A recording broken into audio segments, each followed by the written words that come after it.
วันนี้เกิดในสุดท้ายของบนของแม่สมีจูบดำครับทุกคนกลับมาตัวช่วยประธานนะครับยูทูบเทียนวิชาพระนันพระประดานะครับพิธีการสมต่อแต่ช่วยแบบครับพนมมือแบบ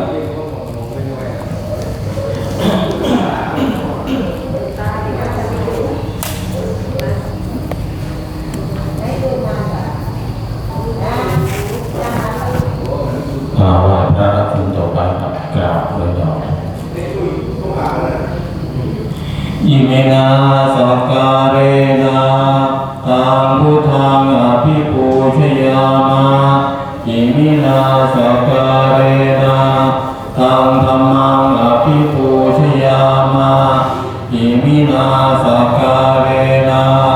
ตังสังฆังอภิปูชยามะอะระหังสัมมาสัมพุทโธภควา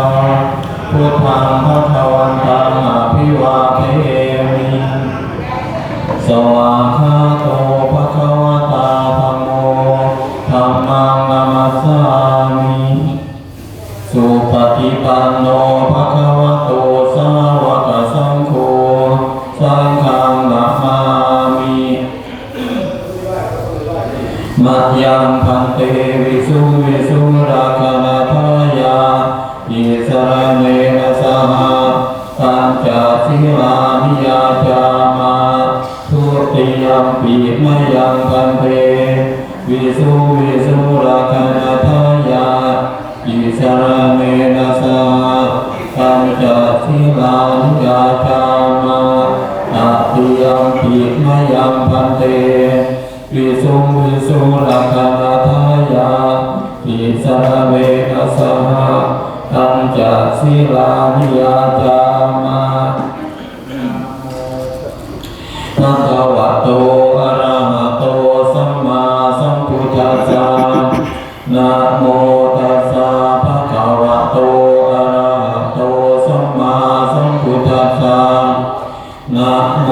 ตัสสะภะคะวะโตอะระหะโตสัมมาสัมพุทธัสสะขอความนอบน้อมจงมีแด่พระผู้มีพระภาคอรหันตสัมมาสัมพุทธองค์นั้นปะทามัมปีพุทธังสรณังคัจฉามะพวกเราระลึกถึงความรู้แม้ครั้งที่หนึ่งปะทามัมปีธัมมังสรณังคัจฉามะ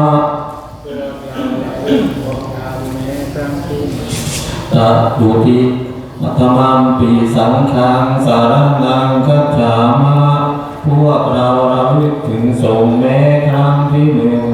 ทุติยมปีพุทธังสารนังคัจฉามะพวกเราระลึกถึงความรู้แม้ครั้งที่สองทุติยมปีธัมมังสารนังคัจฉามะพวกเราระลึกถึงธรรมแม้ครั้งที่สองทุติยมปีสังฆังสารนังคัจฉามะพวกเราระลึกถึงสงฆ์แม้ครั้งที่สองตติยมปีพุทธังสารนังคัจฉามะพวกเราระลึกถึงความรู้แม้ครั้งที่สามตติยมปีธัมมังระลึกถึงธรรมแม้ครั้งที่สามตติยมปีสังฆังสารนังคัจฉามะพวกเราระลึกถึงสงฆ์แม้ครั้งที่สามตติยมตา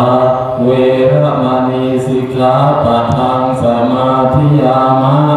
พวกเราจะไม่ฆ่าสัตว์อาทินนาทานาเวรมณีสิกขาปะทังสมาธิยามะพวกเราจะไม่ลักขโมยกาเมสุมิจฉาจาราเวรมณีสิกขาปะทังจะไม่ประพฤติผิดสามีภรรยามุสาวาทาเวรมณีสิกขาปะทังสมาธิยามะพวกเราจะไม่โกหกหลอกลวงสุราเมรยะมัจจปมาทฐานา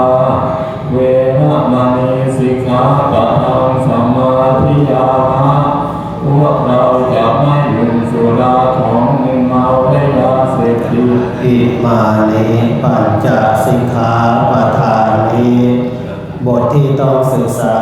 เหล่านี้สีเลนะสุขติยันติคนทั้งหลายจะถึงสุขติได้ก็เพราะศีล สาธุ